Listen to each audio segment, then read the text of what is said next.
सविस्तर बातमी पाहूयात। महिला आरक्षण विधेयकाच्या आडून मतदारसंघ पुनर्रचनेचा डाव होता असा आरोप रोहित पवारांनी भाजपवर केलाय। त्याला भाजप प्रवक्ते नवनाथ बन यांनी उत्तर दिलंय। पाहूयात।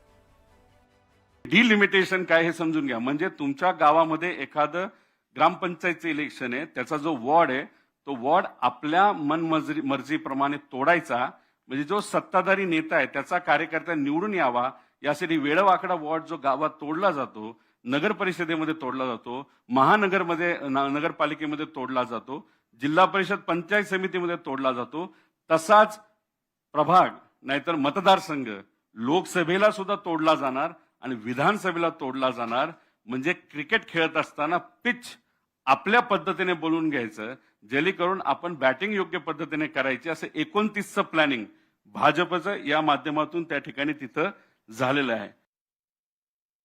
2029ची मॅच भारतीय जनता पार्टी आणि एनडीए अलायन्स जिंकणारच आहे। त्यासाठी अशा पद्धतीची रणनीती करायची गरज नाही।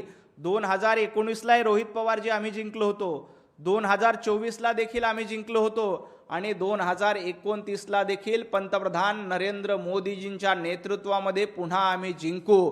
कारण तुम्ही नारी शक्तीचा अपमान केलाय, तुम्ही महिलांचा अपमान केलाय।